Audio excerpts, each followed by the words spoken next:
Hello everyone, Ixie Prince here. Welcome back to the channel. I hope you don't mind that I'm still using an AI voice instead of my real one. I'm still not very comfortable with my English pronunciation.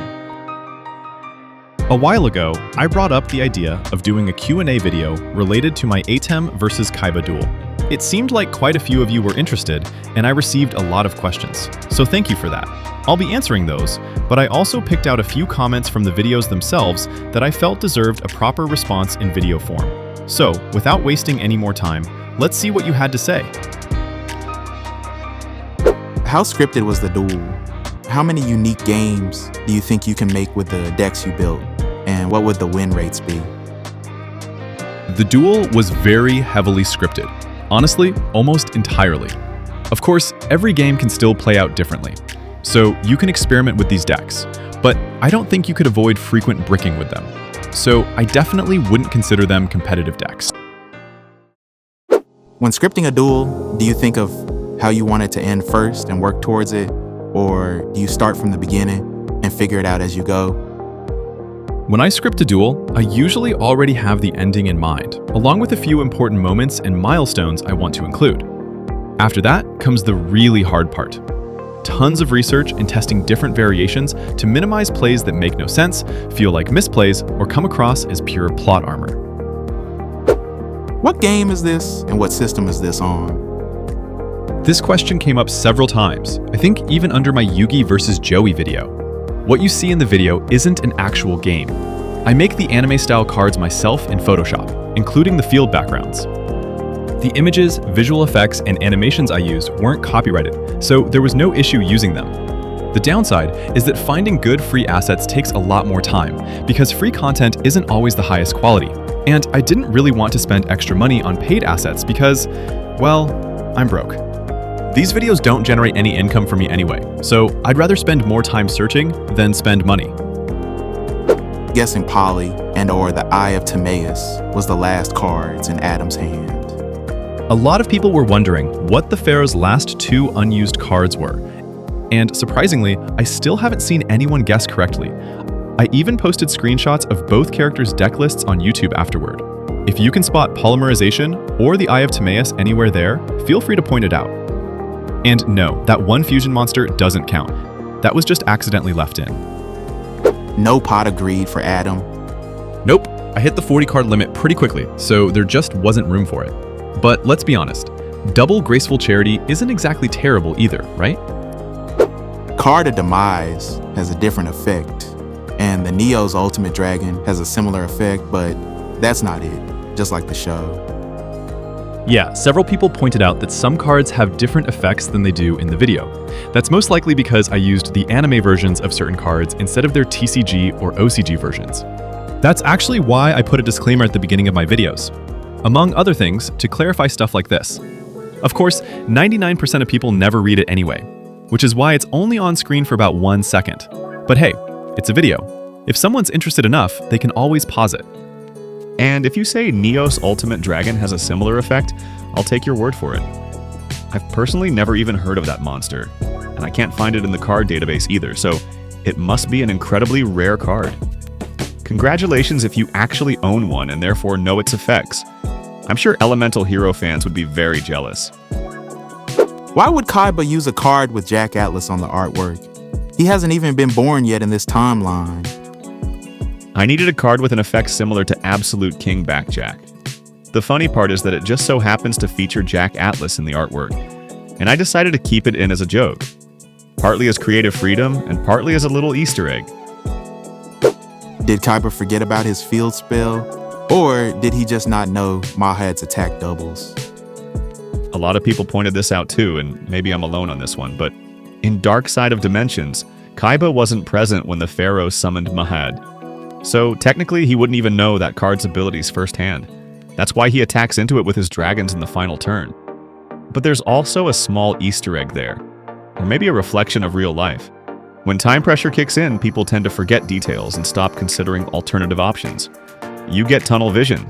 That's what happened to Kaiba here because, and I want to emphasize this was a story-driven duel, not just a raw gameplay simulation. Stop using AI animations. Your last duel was much better because it didn't have them. Also, the AI voice modulation makes it sound weird. Using AI-generated animations was an experiment. I tried to use only the better-looking animations because I wanted to create a sort of master duel-style atmosphere. Apparently, for some viewers, that really didn't work. As for the AI voice comment, please apologize immediately to the two people who actually provided their voices for this project, Steve Lawson and Alicia Weiss. Those are their real voices, with some post-processing added afterward. Seeing the layout of this duel bumps me out. I was hoping for a fan-made animation of the duel, not a card version. Me too, kid. Well, I do draw manga/anime characters and even original characters sometimes. If someone out there has the skill, motivation, and free time to create a fully animated version, I'd honestly love to see it. But like I said before, I'm broke, so I definitely can't pay for something like that.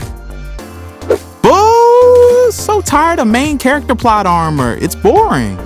And oh wow, Kaiba lost to Atem. How original. If you're going to make it inconclusive, at least don't make the winner obvious. Like I said earlier, this was a story-driven duel, not just a context-free EDO Pro replay. I wanted to add something more to it and make it more emotional, enjoyable, and memorable. But that also means human factors become part of the equation.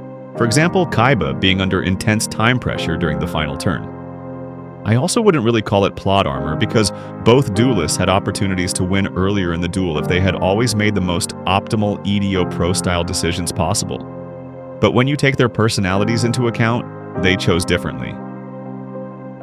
I would hate for Kaiba to do all of this, even putting his life on the line, just to take another lose from Atem. Some people commented that Kaiba basically signed his own death warrant with this duel and would never return to his own world. I personally disagree with that interpretation, because we do see Kaiba in Yu-Gi-Oh! GX, even if only briefly, so clearly he didn't die there. Do Little Yugi versus Atem. And I want to recommend another duel that never got a proper conclusion. Jade and Yuki versus Yugi Muto. I saved the duel suggestions for last because several people brought them up. After only 2 videos, maybe it's too early to call it a pattern, but I originally started this project with the intention of recreating duels that we know happened, but never actually got to fully see. That applies perfectly to both Yugi versus Joey and Atem versus Kaiba. As for Yugi versus Jaden, technically, we did see part of that duel already. Over the course of those 2 episodes, both characters used roughly half their decks.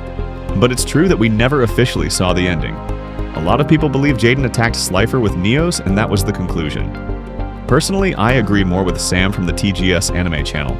That final shot was presented that way mainly for cinematic effect, while the duel itself still had room to continue, and the 2 protagonists most likely did continue it afterward.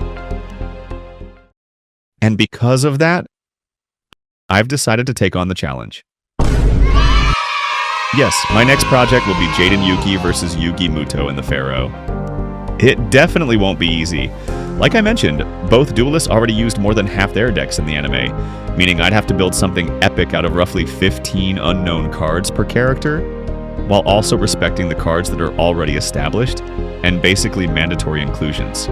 That's maybe not impossible, but if you don't mind, I'd rather not torture myself that much.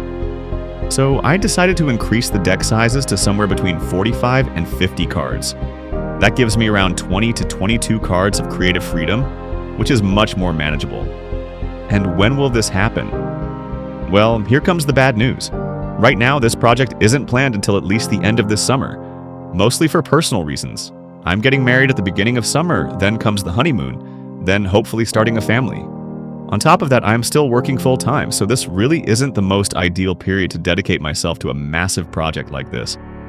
And as I said before, these videos don't make me any profit.